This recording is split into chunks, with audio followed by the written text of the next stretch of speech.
Assalamualaikum warahmatullahi wabarakatuh. Saya Dr. Yustianti Monoarfa SPMKes, adalah dosen di Fakultas Kesehatan Masyarakat Universitas Tumpu Tika Luwuk yang saat ini aktif mengampu beberapa mata kuliah utama di bidang gizi masyarakat, seperti dasar ilmu gizi, pemantauan status gizi, dan gizi dalam daur kehidupan. Dalam proses pembelajaran, saya menggunakan pendekatan kontekstual dan aplikatif, khususnya pada mata kuliah pemantauan status gizi. Ini dimaksudkan agar mahasiswa mampu memahami dan menerapkan metode penilaian gizi secara langsung di lapangan. Saya juga mendorong mahasiswa untuk melakukan analisis hasil pengukuran antropometri berdasarkan standar WHO sebagai bekal untuk intervensi gizi berbasis masyarakat. Kontribusi saya dalam pembelajaran ditunjukkan melalui penyusunan rencana pembelajaran semester atau RPS yang mengintegrasikan kompetensi nasional dan kebutuhan lokal, khususnya isu stunting di tempat saya bekerja. Yang kedua, saya mengembangkan bahan ajar dan studi kasus lokal, serta penggunaan kurva WHO dalam pengajaran antropometri. Yang ketiga, saya melakukan pendampingan mahasiswa dalam praktek lapangan, pengumpulan data gizi, dan analisis status gizi. Sebagai dosen, saya berkomitmen untuk tidak hanya mengajar teori, tetapi juga membekali mahasiswa dengan keterampilan praktis dan sikap yang profesional agar mereka siap berkontribusi dalam peningkatan derajat kesehatan masyarakat. Salah satu mata kuliah yang kami ajarkan adalah mata kuliah pemantauan status gizi, di mana mata kuliah ini prasyaratnya mahasiswa itu sudah harus menyelesaikan mata kuliah dasar ilmu gizi dan antropometri gizi. Nah, pada mata kuliah pemantauan status gizi itu nanti didapatkan mahasiswa pada semester 4 dan dia termasuk mata kuliah yang wajib. Pada video kali ini kita akan mempelajari metode antropometri dalam pemantauan status gizi. Tujuan pembelajaran kali ini adalah agar mahasiswa mampu memahami prinsip dan jenis pengukuran antropometri, serta mampu menginterpretasi hasil pengukuran status gizi berdasarkan standar WHO. Nah, mata kuliah pemantauan status gizi ini membahas mengenai konsep, prinsip, kemudian metode, aplikasi dari pemantauan status gizi individu maupun kelompok dalam konteks pelayanan gizi masyarakat. Materinya mencakup metode antropometri, penilaian asupan gizi, penilaian biokimia dan klinis, serta pengelolaan dan hasil pemantauan gizi untuk perencanaan dan evaluasi program. Mahasiswa dibekali kemampuan analisis dan status gizi serta keterampilan dalam menyusun laporan hasil pemantauan yang relevan dengan permasalahan gizi di masyarakat. Mata kuliah ini juga menekankan pentingnya surveillance gizi dalam upaya pencegahan dan penanggulangan masalah gizi. Kemudian untuk pencapaian pembelajaran mata kuliah ini diharapkan setelah mengikuti perkuliahan ini, maka mahasiswa akan mampu menjelaskan konsep dasar dan tujuan pemantauan status gizi, kemudian mengidentifikasi metode dan indikator yang digunakan dalam pemantauan status gizi. Ketiga, menggunakan alat dan teknik pengukuran status gizi sesuai standar. Dan selanjutnya, menganalisis data hasil pemantauan status gizi secara tepat, serta mahasiswa mampu menyusun laporan hasil pemantauan untuk keperluan kebijakan atau intervensi gizi. Adapun cara atau metode pembelajarannya adalah ceramah interaktif, kemudian studi kasus, praktik pengukuran antropometri, analisis data survei, dan presentasi kelompok. RPS ini terdiri dari 14 sesi, di mana akan dilihat kemampuan akhir, kemudian materi pembelajaran, serta bentuk pembelajaran. Di mana pada pertemuan pertama, materi pembelajarannya adalah pengantar, yakni kontrak pembelajaran dan ruang lingkup penilaian status gizi. Kemudian, yang kedua adalah membahas tentang masalah gizi di Indonesia. Yang ketiga tentang konsep pertumbuhan dan perkembangan. Yang keempat tentang metode penilaian status gizi. Yang kelima adalah pemantauan status gizi dengan metode antropometri. Kemudian yang keenam adalah hasil pengukuran antropometri. Yang ketujuh adalah food recall dengan menggunakan aplikasi NutriSurvey. Kemudian pertemuan ke-8 adalah UTS. Dan kemudian selanjutnya yang ke-9 adalah penilaian status gizi pada orang dewasa. Kemudian yang ke-10 adalah penilaian status gizi pada kondisi khusus. Kemudian yang ke-11 adalah penilaian status gizi secara biokimia. Dan kemudian yang ke-12 adalah penilaian status gizi secara klinis. Kemudian dalam pembelajaran ini, untuk pembelajaran itu menggunakan metode contextual instruction, kemudian menggunakan juga media berupa kelas, komputer, LCD, whiteboard, dan website. Kemudian untuk asesmen dan presentasi pembobotan, jadi aspek penilaian itu yang pertama partisipasi dan keaktifan diskusi itu mendapatkan bobot 15%, kemudian tugas dan latihan mendapatkan bobot sebesar 20%, kemudian ujian tengah semester itu bobotnya adalah 20%, kemudian untuk proyek dan studi kasus akhir sebesar 20%, kemudian ujian akhir semester atau UAS itu sebesar 25%, dan kontribusi dari masing-masing itu seluruhnya berjumlah 100%. Pada kesempatan ini, saya akan menampilkan salah satu materi dalam RPS, yakni pemantauan status gizi dengan metode antropometri. Assalamualaikum warahmatullahi wabarakatuh. Waalaikumsalam warahmatullahi wabarakatuh. Ya, mahasiswa sekalian, pada kesempatan ini, hari ini kita akan membahas perkuliahan kita yang kelima ya, tatap muka yang kelima. Jadi materi kita hari ini tentang pemantauan status gizi ya. Nah, pemantauan status gizi ini kita akan mempelajari bagaimana pemantauannya dengan metode antropometri. Jadi kalau saudara lihat di sini ya, ini ada berbagai alat antropometri yang akan kita pelajari hari ini, tapi sebelumnya saya ingin menyampaikan bahwa tujuan pembelajaran kita adalah memahami bagaimana prinsip dan jenis-jenis dari pengukuran antropometri. Kemudian bagaimana nanti para mahasiswa setelah mengikuti perkuliahan ini mampu menginterpretasikan hasil pengukuran status gizi berdasarkan standar dari WHO. Nah, mahasiswa sekalian, tentu sudah pernah lihat apa itu alat antropometri ya? Sudah pernah dengar sebelumnya? Sudah pernah lihat? Ya. Jadi alat antropometri itu adalah merupakan alat yang digunakan untuk mengukur antropometri, di mana ini memerlukan alat khusus yang harus terstandar ya untuk memastikan keakuratan data. Nah, ini kalau kita lihat di sini ya, di sini kan ada yang mikrotois. Ini kalau kita lihat di sini ya, jadi ada beberapa alat-alat antropometri ya. Coba saya tanya dulu, kalau yang tadi kan sudah bilang tahu apa itu antropometri. Contohnya apa yang sudah dikenal selama ini? Timbangan. Timbangan. Untuk berat badan. Kemudian untuk tinggi badan mikrotois. Oke. Ya. Jadi kita lihat ya.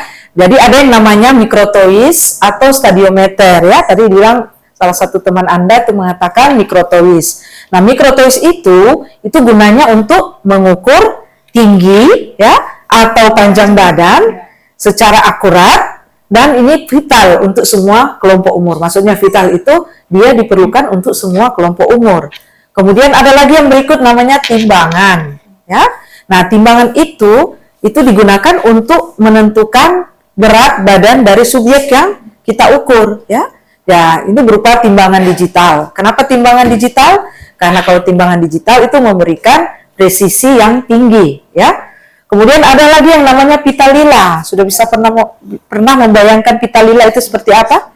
Sudah. Ya, pita lila atau Matlin ya, itu gunanya untuk mengukur lingkar lengan atas ya atau lila berupa kepala atau dada bayi ya, seperti itu. Siapa yang sudah pernah diukur lilanya? ya. Ya, nanti kita akan lakukan praktek pengukuran lila. Ya.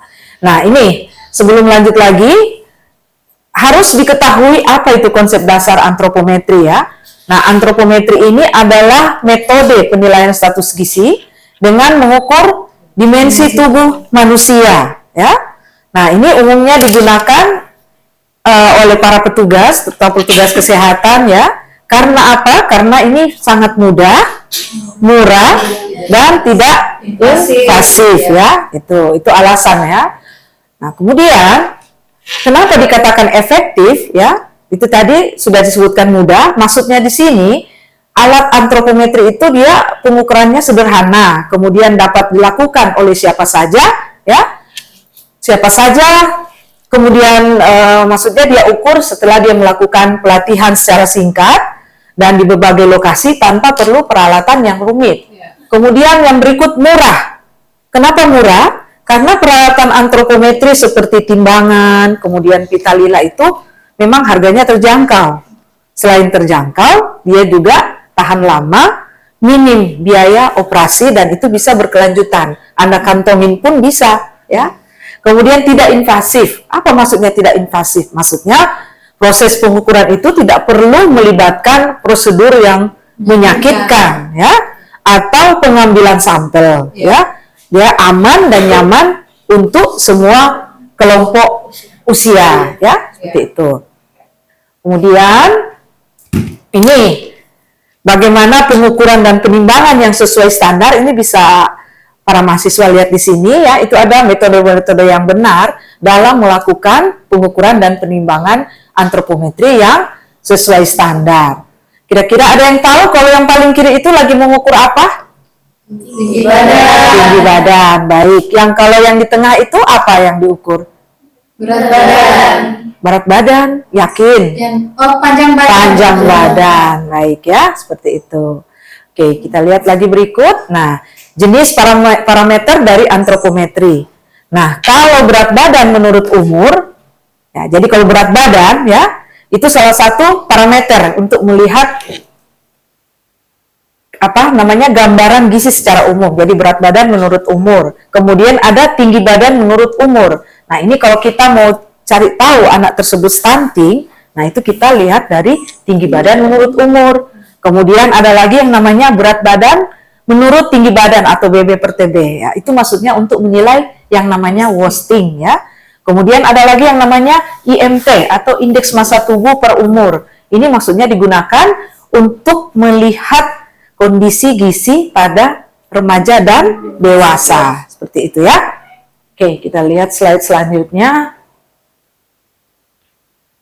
Nah, ini bagaimana fungsi dari masing-masing alat antropometri ini. Nah, pertama mikrotois atau stadiometer. Itu biasanya digunakan untuk mengukur tinggi ya atau panjang badan dengan tingkat presisi yang tinggi. Ya, ini penting untuk menilai apakah pertumbuhannya itu linier ya. Dan dia juga bisa mendeteksi orang yang ukur itu apakah dia mengalami stunting terutama pada anak-anak serta memantau status gizi pada dewasa ya. Nah, itu untuk yang mikrotois atau stadiometer. Sekarang kalau untuk berat badan ya. Nah, untuk timbangan berat badan jadi itu dilakukan untuk mengukur berat badan subjek secara akurat. Jadi data berat badan yang krusial itu kita dapatkan ya dalam perhitungan indeks massa tubuh atau IMT ya. Nah, jadi itu mendeteksi secara dini masalah-masalah gizi seperti kurang gizi atau obesitas ya. Baik, kemudian yang terakhir ya berupa pita lila atau Madeline. Nah, pita lila ini adalah alat yang fleksibel untuk mengukur lingkar lengan atas atau lila, kemudian lingkar kepala atau lingkar dada pada bayi dan anak. Kemudian pengukuran lila ini sangat efektif ya. Kenapa efektif? Karena ini untuk melakukan screening secara cepat apakah terjadi masalah-masalah gizi kurang pada anak balita dan wanita hamil. Karena anak balita dan ibu hamil itu adalah termasuk dalam kelompok kritis yang perlu penanganan segera mungkin. Seperti itu ya. Kita lihat slide berikut. Nah, ini contoh kasus. Sekarang para mahasiswa akan dihadapkan pada kasus, karena kita kan kalau di lapangan nanti itu kita akan bertemu dengan berbagai macam kasus ya, atau sasaran-sasaran yang harus kita nilai gisinya. Jadi ada contoh kasus penilaian gizi anak ya. Contoh sekarang, seorang anak usia 24 bulan memiliki berat badan 9 kilo dan tinggi badan 77 cm.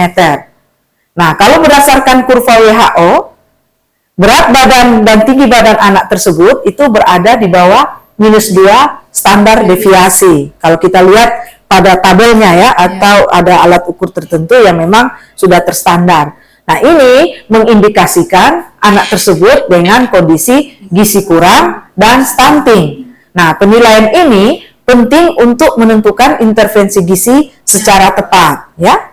Baik, sebelum saya lanjut lagi ke yang berikut, silahkan memberikan pertanyaan untuk yang sudah diajarkan tadi, mana yang belum jelas dan perlu untuk diketahui bersama. Bu, ada pertanyaan? Ya, silakan. Ya, terima kasih. Tadi sudah dijelaskan tentang bagaimana kita melakukan penilaian status gizi dengan menggunakan beberapa alat ukur tadi. Nah, yang ingin saya tanyakan adalah bagaimana ataupun apa perbedaannya penilaian untuk status gizi dengan menggunakan secara langsung dengan standar antropometri tadi, secara langsung dan tidak langsung, seperti itu, Bu. Baik. Terima kasih. Terima kasih, pertanyaan yang bagus sekali. Coba tepuk tangan dulu untuk teman yang memberikan pertanyaan. Ya, jadi penilaian status gizi itu kan ada yang secara langsung dan tidak langsung. Nah, kalau yang langsung itu kita menggunakan tadi metode antropometri. Jadi anaknya bisa diukur langsung misalnya dengan menggunakan alat-alat tadi ya. Nah, ada juga yang tidak langsung. Yang tidak langsung itu kita mewawancarai. Jadi kita menilai konsumsi makannya bagaimana. Jadi itu namanya biasanya itu survei sosial ekonomi atau survei konsumsi makanan. Ya, jadi itu yang untuk penilaian secara tidak langsung. Dari situ kita kemudian bisa menginterpretasikan apakah yang kita wawancara itu kondisi gizinya itu baik atau tidak cukup seperti itu. Baik. Berikut pertanyaan berikut ada lagi. Silakan. Bu, saya ingin bertanya. Baik, terima kasih atas kesempatannya, Ibu. Tadi kan sudah dijelaskan perbedaan nilai status gizi langsung dan tidak langsung. Nah, pertanyaan saya ialah apa saja metode umum yang digunakan untuk memantau status gizi pada berbagai kelompok, misalnya pada usia bayi, anak, remaja, dan lansia. Terima kasih. Baik. Ya, kita berikan aplaus lagi untuk teman yang bertanya. Ya, jadi mahasiswa, untuk pengukuran status gizi ini, penilaian status gizi ini memang ada perbedaan di berbagai kelompok usia ya. Kalau untuk balita, kalau untuk 0 sampai 12 bulan, untuk bayi 0 sampai 12 bulan, maka alat ukur yang digunakan itu adalah panjang badan ya. Panjang badan itu biasanya dikenal dengan nama infantometer. Ada yang pernah tahu? Ya. Iya, infantometer. Oke. Kemudian kalau mengukur beratnya itu menggunakan baby scale. Ada yang pernah lihat baby scale? Ya, yang angka-angka itu kan. Iya, jadi bayi dikasih naik di situ dalam kondisi tidur atau berbaring, kemudian dinaikkan ke atas. Nah, itu kelihatannya langsung menunjukkan jarum-jarumnya itu. Kemudian lingkar kepala itu dikenakan juga pada bayi. Kemudian bisa juga melalui penilaian klinis. Kalau sama bayi itu jadi tanda-tanda kekurangan gizi seperti misalnya ada edemanya, kemudian ciri-ciri misalnya lesu, rambutnya tipis atau rapuh ya, seperti itu. Nah, kemudian kalau untuk anak 1 sampai 5 tahun, maka itu menggunakan antropometri berat badan menurut umur ya. Jadi sama juga menggunakan, tapi dia sudah bukan baby scale lagi, tapi timbangan yang biasa Anda lihat, timbangan digital, nah seperti itu. Atau untuk tinggi badannya juga itu menggunakan stadiometer ya. Jadi kalau yang tadi infantometer, bayinya digulingkan, diukur. Nah, tapi kalau anak umur 1 sampai 5 tahun itu sudah bisa berdiri ya. Jadi menggunakan stadiometer atau mikrotoy seperti itu. Nah, kemudian dia juga bisa diukur dengan lingkar lengan atasnya ya. Kemudian berikut kalau untuk remaja usia 10 sampai 18 tahun, maka kita melihat melalui indeks massa tubuh. Sekarang saya tanya, kalau indeks massa tubuh itu ditentukan dengan apa? Melihat apa? Berat badan dan tinggi badan. Baik. Kemudian pengukuran lila juga. Nah, itu untuk remaja. Nah, kalau orang dewasa itu juga sama, menggunakan IMT, tapi dia menggunakan standar WHO yang kurang dari 18,5 berarti dia kurus. Kalau hasil IMT-nya dia 18,5 sampai 24,9, maka itu kategorinya adalah normal. Nah, kalau lebih dari 25 IMT-nya berarti itu sudah kategori gemuk. Baik. Kemudian kalau untuk orang dewasa juga itu dewasa maksudnya ya, itu menggunakan juga lingkar pinggang ya, lingkar pinggang. Jadi kalau laki-laki itu kalau lebih dari 90 maka itu dianggap sudah gemuk ya. Kemudian kalau yang perempuan lebih dari 80 itu tidak dianjurkan juga. Karena apa? Karena kalau lingkar pinggang ini dia akan bisa mendeteksi risiko sindrom metabolik. Jadi harus dalam batasan itu ya. Kemudian pada orang dewasa juga kalau kita melihat kondisi anemianya, status gizi anemianya, jadi melalui pengukuran apa? Ada yang tahu? Yang diambil darahnya, terus kemudian dilihat sel darah merahnya apa namanya? Pengukuran hemoglobin ya, pengukuran hemoglobin. Kemudian bisa juga mengukur kolesterol, glukosa darah, albumin dan lainnya sesuai kebutuhan. Itu bisa menilai status gizi. Nah, kalau lansia itu kita juga bisa melihat dengan cara IMT-nya dan lingkar lengan atasnya. Kemudian bisa menilai dari penilaian fungsi fisik ya. Jadi tes kecepatan berjalan, kekuatan genggaman ya itu. Nah, jadi dengan kondisi-kondisi seperti tadi atau dengan menggunakan alat ukur tadi, kita dapat melakukan assessment ya atau screening status gizi pada berbagai kelompok umur itu, yaitu berupa penilaian IMT, mobilitas, kemudian asupan dan status kesehatan. Kira-kira bisa ditangkap sampai sini? Bisa. Baik, terima kasih. Sekarang kita lihat slide berikut ya. Nah, ini kesalahan-kesalahan umum yang terjadi di lapangan. Nah, pada pengukuran antropometri yang akurat, itu sangat tergantung pada teknik yang benar.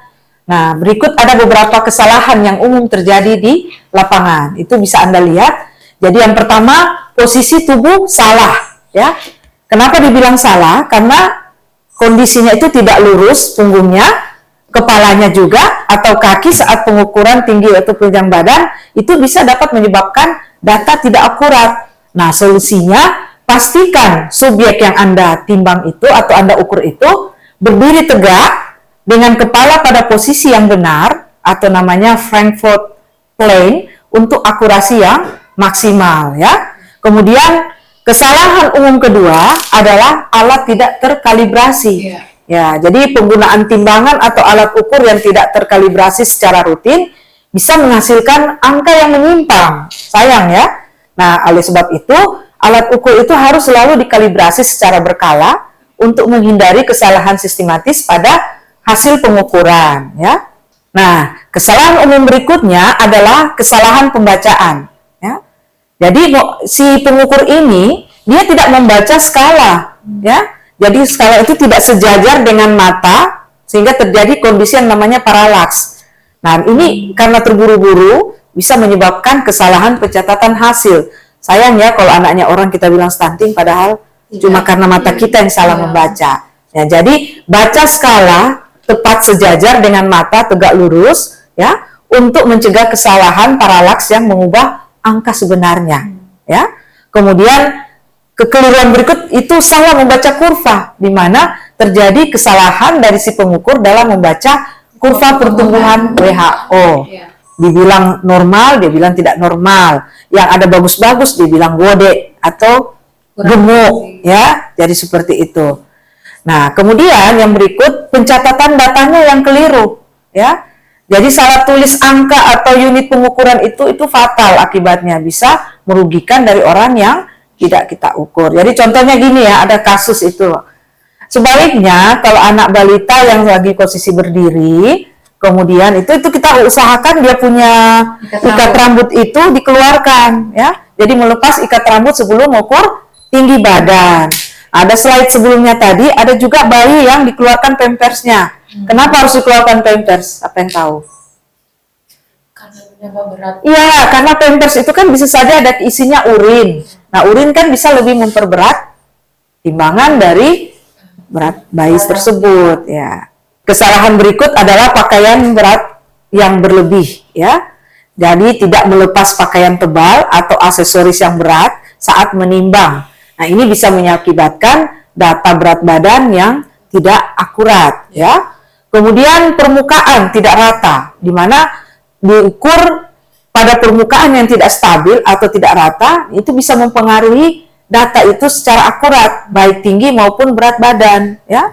Misalnya taruh mikrotois di dinding yang cembung ya, yang tidak rata.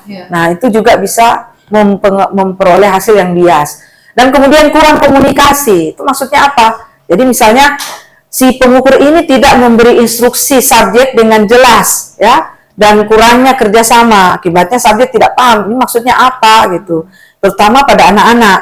Nah, ini bisa menyebabkan posisi pengukuran menjadi salah dan hasilnya juga pasti akan salah.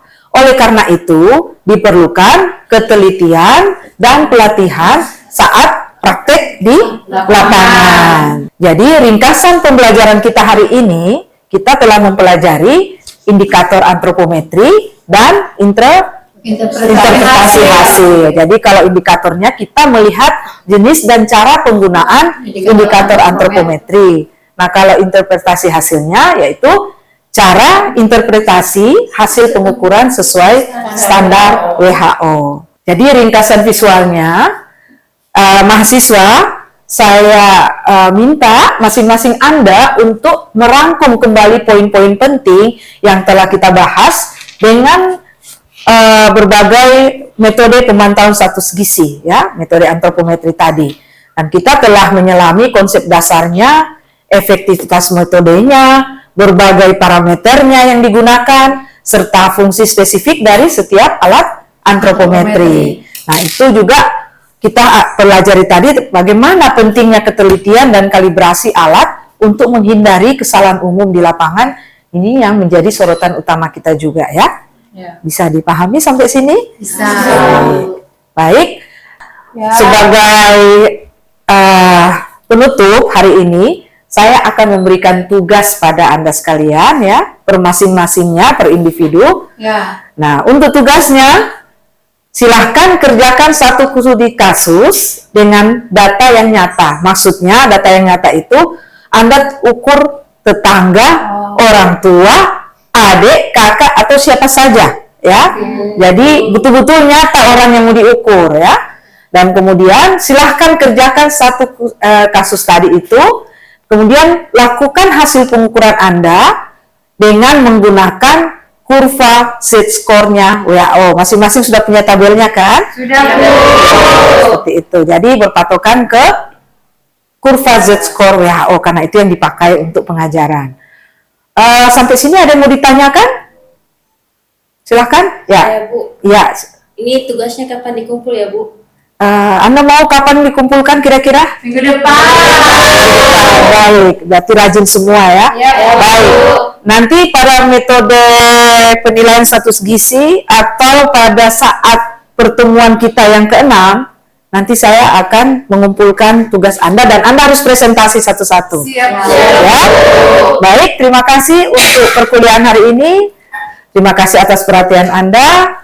Selamat menjalankan praktek dari tugas yang diberikan. Terima kasih. Assalamualaikum warahmatullahi wabarakatuh. Alhamdulillah kita hari ini sudah menyelesaikan perkuliahan pemantauan status gizi dengan metode antropometri yang merupakan salah satu materi yang terjabar pada RPS pada Fakultas Kesehatan Masyarakat Universitas Temputi Kalu. Terima kasih. Assalamualaikum warahmatullahi wabarakatuh.